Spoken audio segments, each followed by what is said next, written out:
Përshëndetje nxënës të dashur, unë jam mësimdhënësja Gonxhe e juve. Punoj në shkollën fillore Brac Fomigjeni dhe sot kemi një njësi mësimore për klaset e 7-ta. Të zbulojmë pra se cila është njësia mësimore. Kemi të bëjmë në zhvillim dhe analizë të një teksti nga libri mësimor. Unë për ju sot e kam zgjedhur mësimin më të mirë, fabulën më të mirë, pra fabulën Fajtori. Të lexojmë se e kam ndarë në disa pjesë dhe pastaj në çdo pjesë do ta analizojmë këtu bashk. Fajtori. Një e keqe që kudo përhapi të merë, po bënte kërdhin midis kafshëve. Nuk vdisnin të gjitha, por që të gjitha ishin goditur. Dhe asnjë nuk po përpiqej t'i bënte dërman jetës që po i shuhej.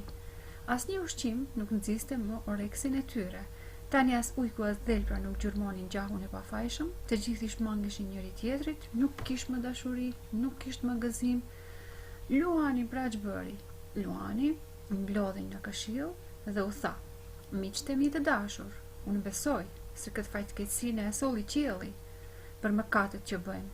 Le të flijohet pra më Fajtori nga ne ndaj goditjes së zemërimit hyjnor dhe ndoshta do të harrihet shpëtimi i përgjithshëm."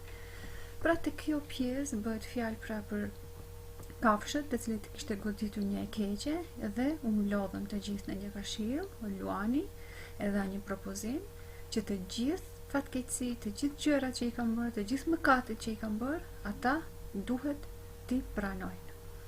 Dhe pra secili duhet të vetë akuzohet dhe të flijohet ai më Fajtori. Vazhdojmë në pjesën tjetër. Sa më takon mua, pra tash flet Luani, për të kënaqur oreksin tim të pangopur, kam ngllabëruar shumë desh. Ç'më kishin bërë mua ata? Asgjë të keqe. Madje më ka ndodhur që ndonjëherë të kem ngrënë edhe bariun. Do të flijohem, pra, po që nevoja, por unë mendoj se është mirë që secili të vetë akuzohet, ashtu siç bëra unë. Mbasi, për të bërë drejtësi të plot, koka i duhet prerë vetëm atij që është më Fajtori. Pra, këtu me njëherë Luani tregon se çfarë gabimesh ka bërë, çfarë mëkatesh ka bërë, edhe thot, po që nevoja, do të thënë, po që se edhe ju mendoni që unë kam bërë shumë mëkate, atëherë edhe mund të më shpallni si më Fajtoni dhe atëherë edhe unë të flijohem. Mirë po, ç'ndodhi? Madhëri, tash foli dhelpra, u përgjigj dhelpra. Ju jeni një mbret tepër i mirë, në ndërgjegjen tuaj ne vrem shumë ndjeshmëri, të hash desh, këtë farë të përçmuar, të rëndomt, mos vallesh në ndonjë mëkat? Jo, po ju keni bërë atyre një nder tepër të madh, duke i kaluar dhëmbin tuaj, zotëri.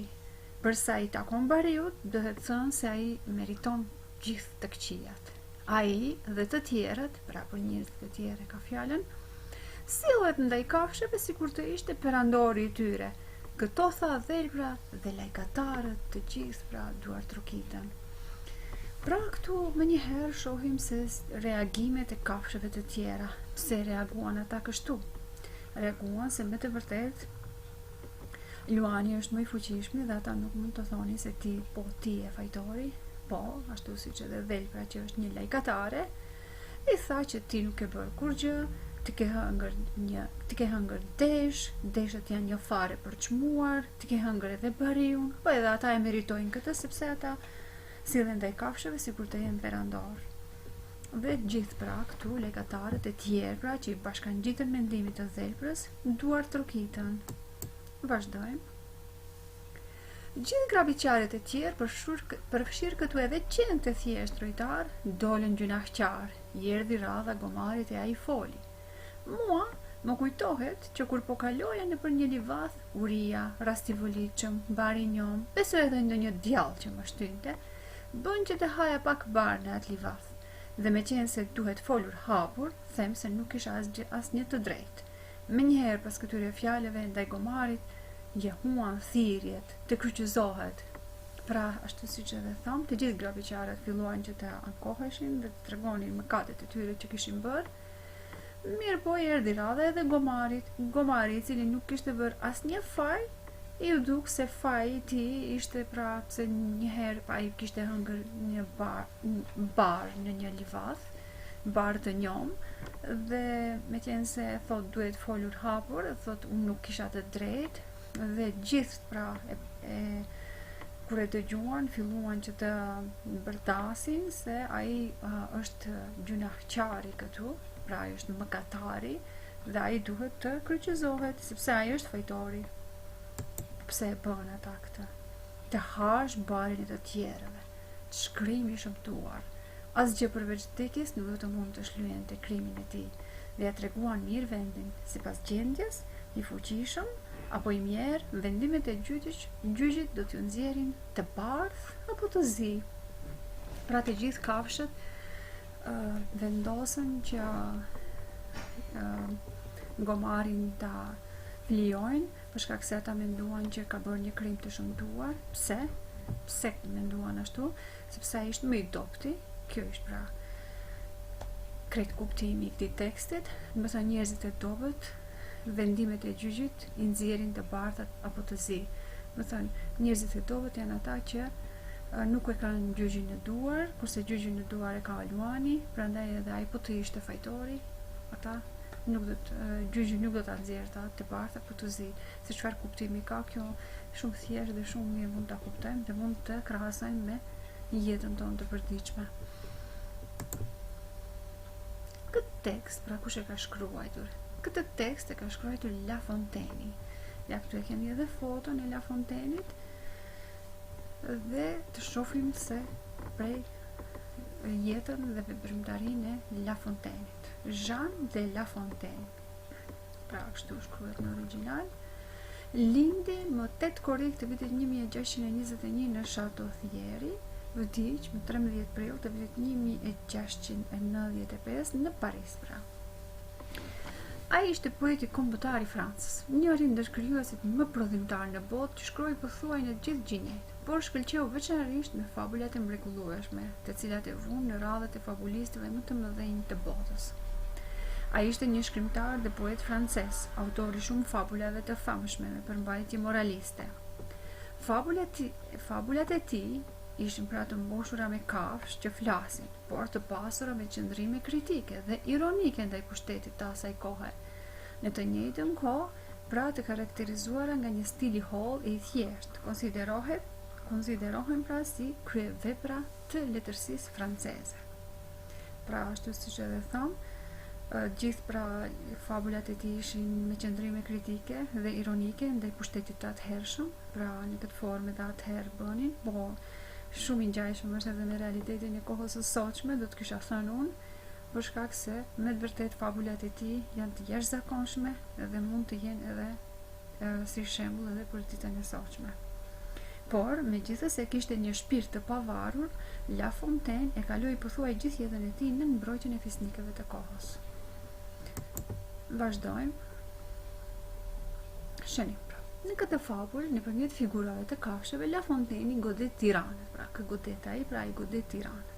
Hipokritët, legatarët që flasin dhe veprojnë siç I pëlqejnë më të fortit, si dhe syleshët që gënjehen shpejt, pra këtu është fjala për gomarin I cili u gënjye shpejt dhe pranoi një gabim që nuk ishte edhe gabim, pra bien viktim dhe bëhen flije intrigave të tyre. Fabula është alegorike. Pasurojmë pra fjalorin me fjalë dhe shprehje. I bënte pra derman jetës, tu është një fjalë që paraqitet në tekst, pra I gjente një rrugë zgjidhjeje, gjunahqar, pra ashtu siç edhe unë gjatë leximit të tekstit edhe vazhdimisht e thoja që gjunahqar ose mëkatar, pra është e njëjtë. Dhe duhej bërë kurban, pra duhej bërë fli, pra ose therror. Alegoria. Tash të shohim se çfarë figure letrare është alegoria që paraqitet në këtë tekst. Te fabula fajtori ose edhe të shumë fabula të tjera, si për shembull tek 3 qetë dhe ujku, fjala ose gjithë pjesa ka një mendim të tërthort, ku të kuptuar mirë sepse autori nuk e jep atë të drejtë për drejtë. Por ne duhet ta nënkuptojmë pra kuptimin e 3 qetë dhe ujku. Për shembull 3 qetë kur u ndan I çau ujku. Nga kjo ne kuptojmë mendimin e autorit se njerëzit të përqahen, munden shpejt nga armiku. Pra njerëzit po të përçahen munden shpejt nga armiku. Dhe kjo është një synim i armikut. Qëllimi i armikut është që të përçaj, pastaj edhe të sundoj. Kjo është pra kuptimi i drejt për drejt, i tërthort i fabulës pra Treqet dhe Ujku. Në këto qaste, kur fjalët janë përdorur në një kuptim tjetër ose fshehin një kuptim tjetër që duhet zbuluar as sqaruar mirë, themi që autori ka përdorur figurën letrare të alegorisë. Pra, figurën letrare të alegorisë të mbajmë në mend sepse është shumë e rëndësishme alegoria pra. Kur, domethënë, fjalët thuhen në mënyrë të tërthot, por ne duhet t'i nënkuptojmë. Çfarë është alegoria? Alegoria është ajo figurë letrare me anës së cilës theksohet një mendim që nuk është shprehur drejt për drejt, por duhet nënkuptuar. Pra, është një mendim që nuk është i shprehur drejt për drejt, por duhet nënkuptuar. Alegoria nuk përdoret vetëm te fabulat dhe prallat. Jo, përdoret shumë edhe në vjersha, tregime, romane. E gjithë vjersha ose tregimi mund të ketë kuptim alegorik. Për shembull, Shkëndija e diellit ndaj manushaqes, që është një vjershë e Naimit, pastaj Vaji i Bilbylit, e Ndrim Mjedës, këto gjithë të dyja poezit kanë kuptim alegorik. Përdorimi i alegorisë e bën më të gjallë, më emocionuese, më të bukur vjershën ose tregimin. Alegoria është përdorur dendur nga shumë shkrimtarë të rilindjes dhe nga ata bashkëkohor. Pra, sot ne, domethënë, kishim një tekst në të cilin pra një fabul në të cilin bëhen fjalë për kafshët, të cilët e akuzuan gomarin, i cili ishte më pak fajtori për të gjithë kafshëve të tjera. Këtu pra kishim edhe figurën letrare të alegorisë, pra të shohim, domethënë, se çfarë kuptuan prej këtu, domethënë këtu ka një mendim që nuk është shprehur drejt për drejt dhe besoj që ju e nënkuptuat kuptimin e mësimit, sepse edhe në ditët e sotit, prandaj edhe mësojmë këtë mësim, edhe pse shkrimtari kur kishte jetuar para kushe disa viteve ka jetuar, por ne ende e kemi të qartë mendimin e tij, sepse me të vërtet mendimet e njerëzve duhet pra të kuptohen ashtu siç edhe është realiteti i ditës së sotit. Pra, ky është mësimi i sotshëm.